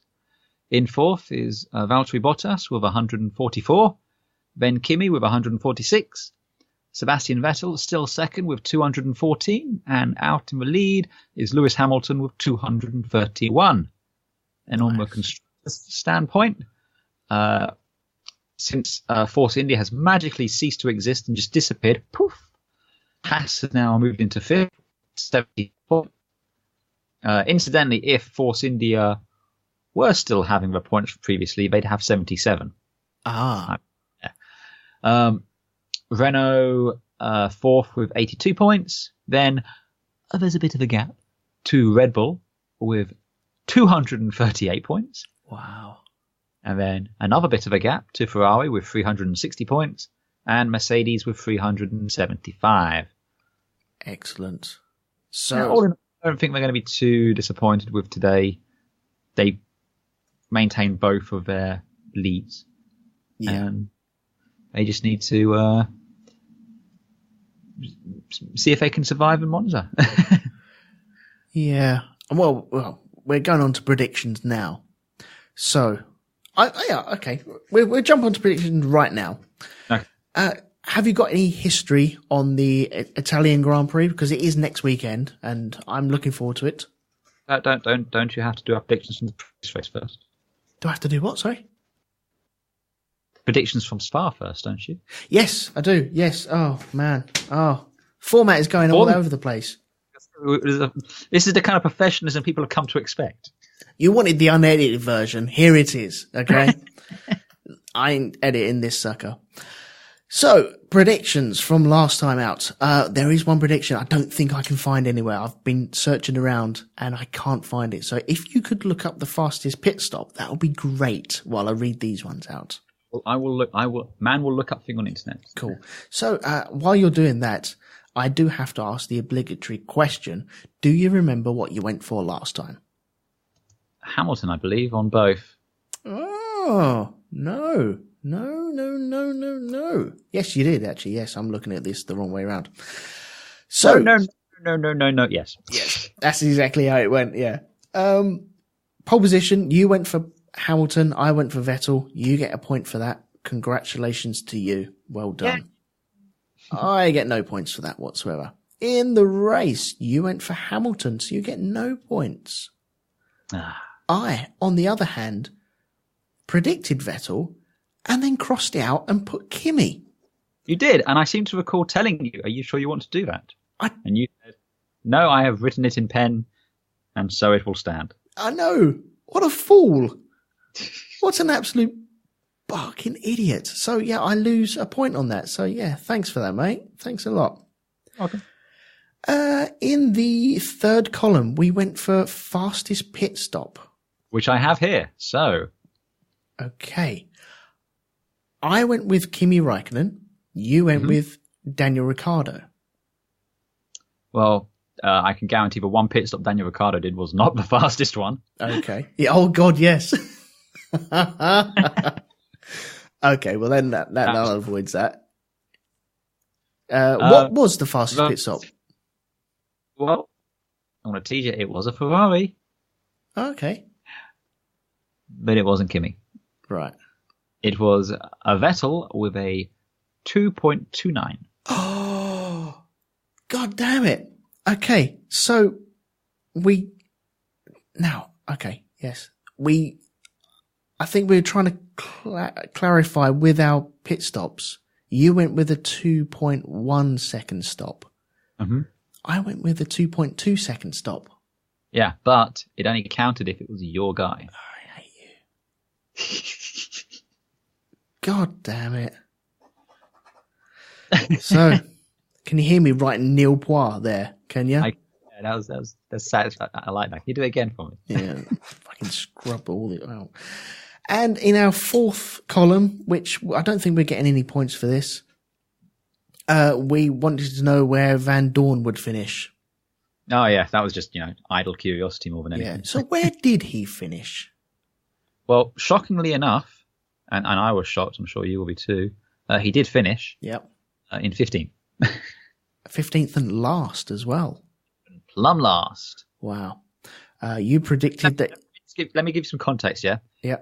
Finished 15th after qualifying 20th and 5 cars retired. Genius. It's just pure math, really, isn't it? It's pure math. Okay, so you predicted that he wouldn't finish. He finished 15th. Yeah. It's pretty much the same sort of thing, isn't it? Yeah. Yeah. I predicted he'd finish 10th. What the hell was I drinking? I don't know. Whatever it was, can you share it around, mate? Yeah. So anyway, after that, you end up with 1 point. I'm going to put that on the tally. You now have 9 points. I have 0 points, so I still have 10 points. You're still a lead, which means I get to pick first. So, I wonder how you go. Well, let me give you some stats first, because that's what I'm here for. Give you some stats. So next time out, we're at Monza, which I believe after Monaco and Silverstone is the most overhyped race circuit on the calendar. Agreed. What, after Monaco and Silverstone? No, sorry. I don't enjoy the circuit as much as I did when I was a kid. So let me give you some stats. Last time out, 2017, pole position was Lewis Hamilton. And the podium was Hamilton from Bottas from Vettel, with a fastest lap by Daniel Ricciardo. And in terms of all-time stats, to give you some perspective, the most wins is by Michael Schumacher, who won here 5 times. Always in a Ferrari. He never won here in a Benetton, or Mercedes, obviously. Then Nelson Piquet and Lewis Hamilton both have won here 4 times. That's Nelson Piquet Senior, because Junior never won anything.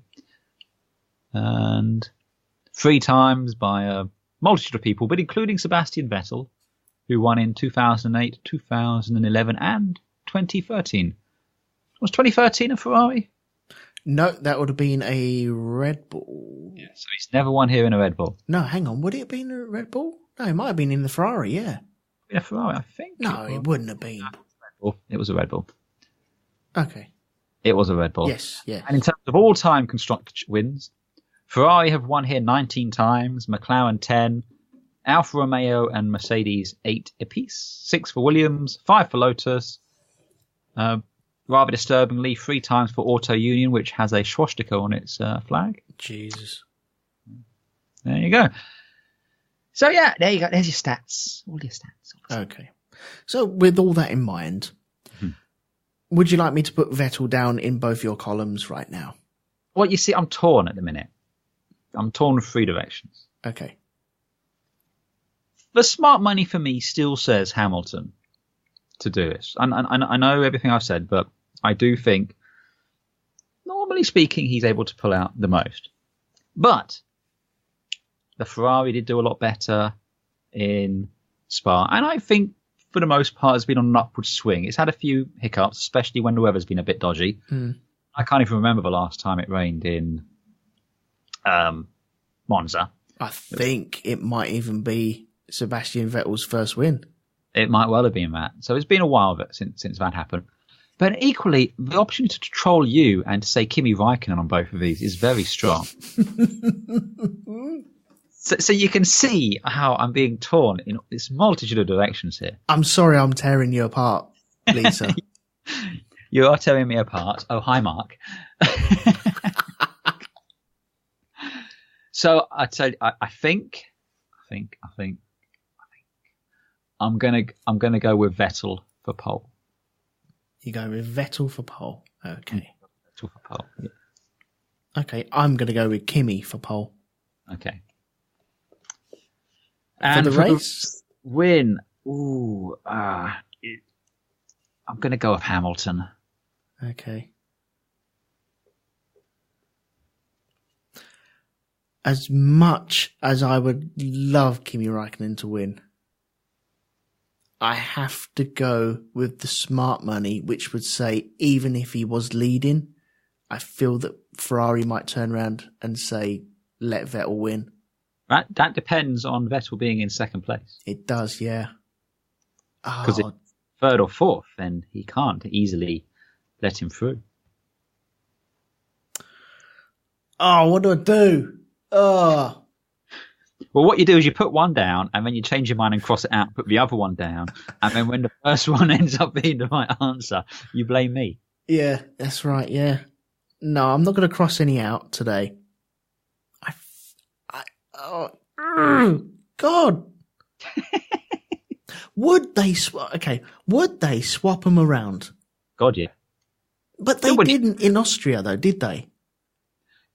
They didn't in Austria, but it was earlier into the season there. It's for a win, and the championship is at a critical juncture now.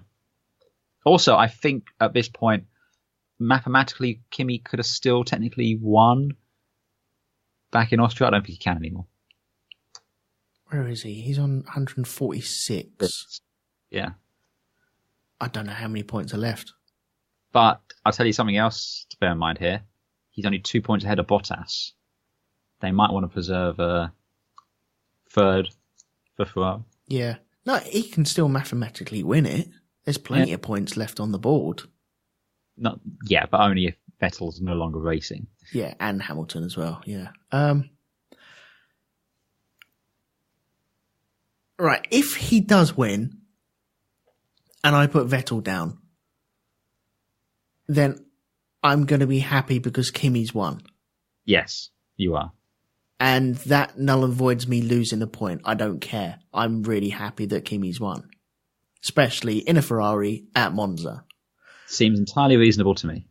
If I put Vettel down... No, if I put Kimi down, but Vettel... I'm getting confused. I'm going to put Kimi down for the win. There we go. Kimi, you better not let me down this weekend. If he does, your daughter's having a name change, is she? Yeah. Definitely. Right, there we go. That is set in stone. Third column. Well... What was the race time of the winning car last year?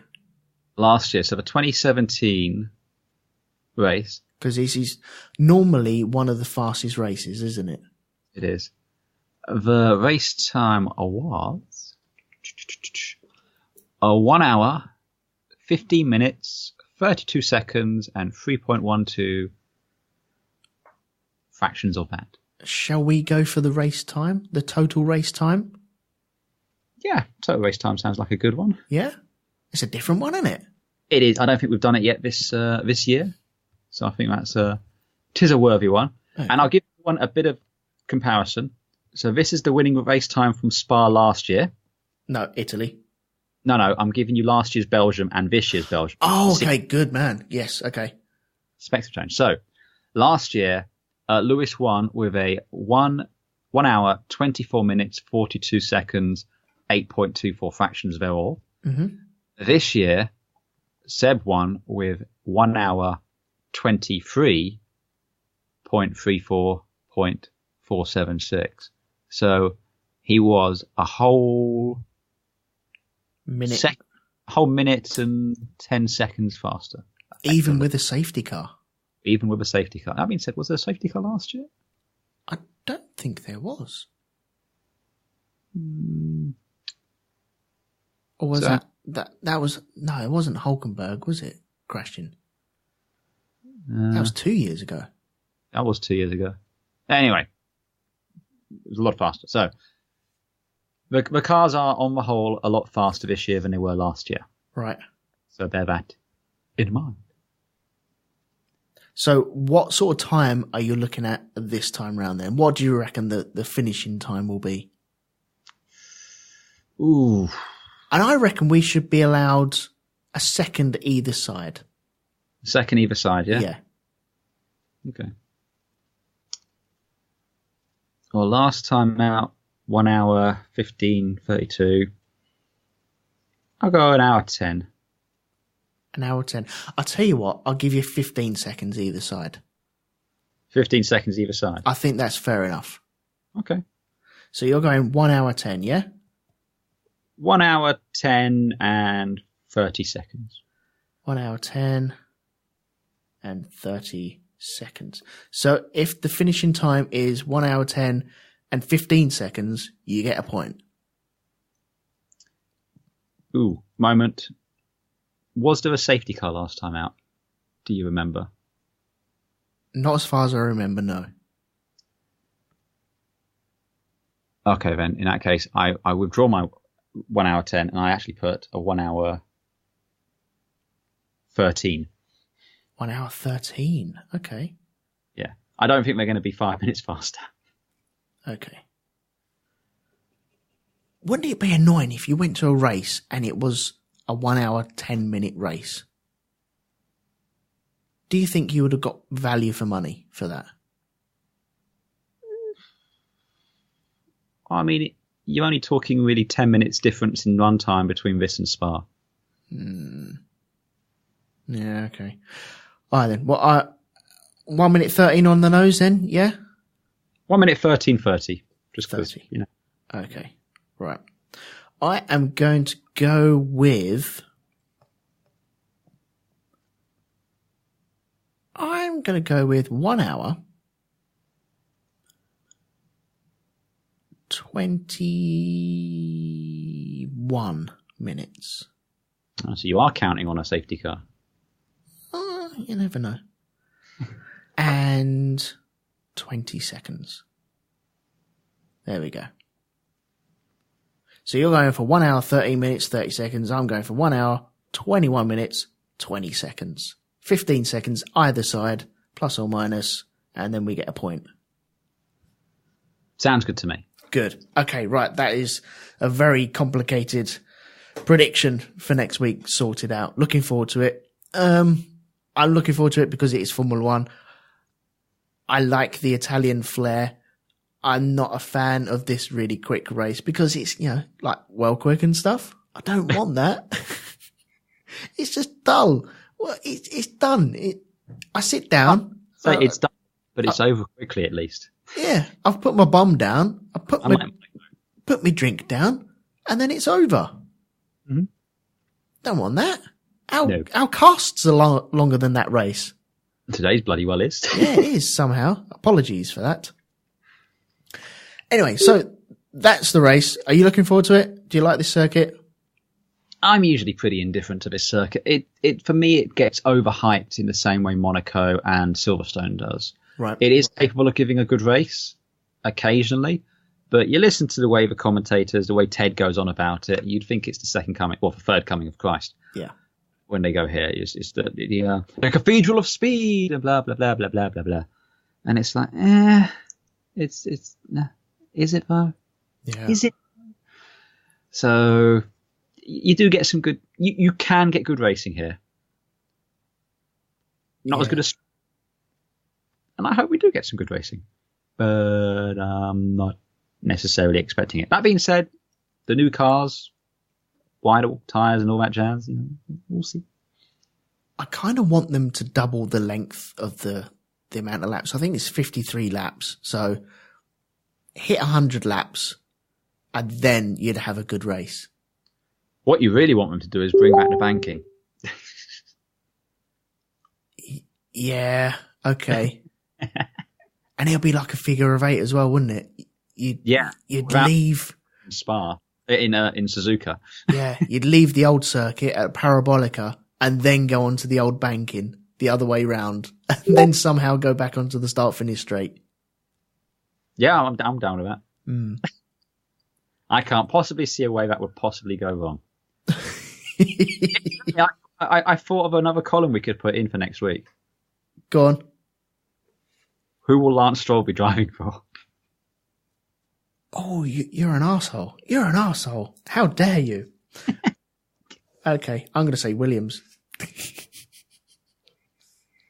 This is just a speculation thing, but I definitely think they will be. He'll still beat Williams next time out. Yeah, I don't think he'll be able to, because I suspect because Force India are using the Mercedes engine, and they owe Mercedes a fair bit of money. Toto Wolff probably has a fair amount of say in what happens there. So until their bill is settled, I think Ocon's safe. Yeah, I think that's a good call. I think that's a real good shout. I don't think we're going to see Ocon moved before Singapore. But while we're on some rampant speculation, when Stroll does go, who's going to take the Williams seat? Kubica. It's got to be Kubica, isn't it? I'd have thought Kubica, because I don't think Williams has got the money to really invest in getting everything set up for Ocon. No. I don't want to see Ocon out of a seat, but it's looking that way, isn't it? I think he might sit out the back end of this, but there's a lot of... we'll get into this next week once we might have a better idea on what's going on. Yeah. I do think he might end up next to Sainz in the McLaren. Poor boy. But we'll see what happens there. Yeah. Okay, cool. Right. Well, I think we will draw it to a close. Thank you to everyone who stuck with us. Yeah. Our apologies. Our apologies for a long-ass episode, but, them's the break sometimes. Sometimes we ramble on, and sometimes there's lots of news. I don't think there'll be a lot of news next time, but seeing that there's only a week between this race and next week's. You've said that now, haven't you? I've really set us up for a fall, haven't I? Yeah. Yeah. Sorry about that, mate. Anyway, so is there anything that you'd like to plug to these lovely listeners who download podcasts and stuff that they might be interested in later on? Well, look, if you enjoy listening to you and me rant about stuff, then you should give a listen to this week's Great Derelict, which you can find at RogueTwoMedia.com and all good podcast stores and iTunes, stuff like that, where you and I talk about the Space Force, the 6th American Armed Service. Space Force. Watch out. What the hell?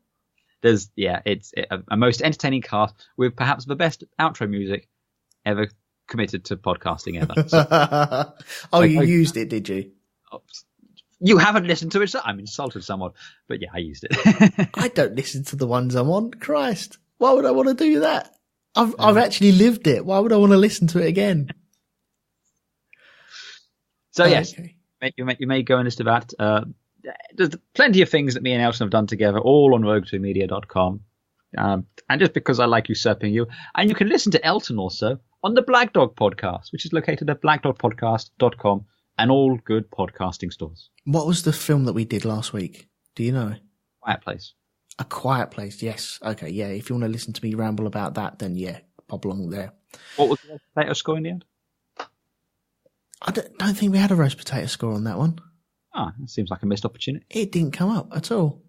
What would it have been, just out of interest? Oh, 0. Okay, fair enough. 0, yeah. No one knows what we're talking about. But no, you have to go back a couple of Halloweens to find out the reason why we're talking about that.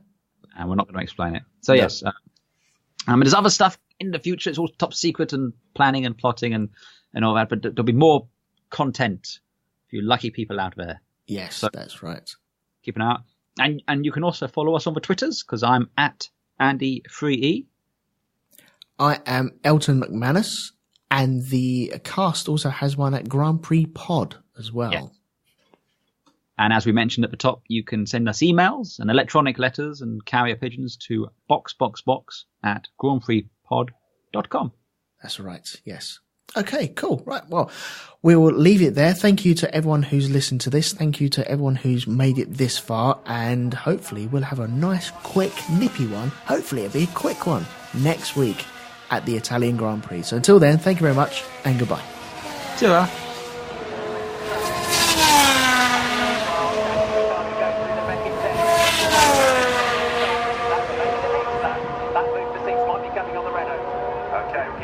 Especially if Ultimate has got a problem because 2.8 has become 1.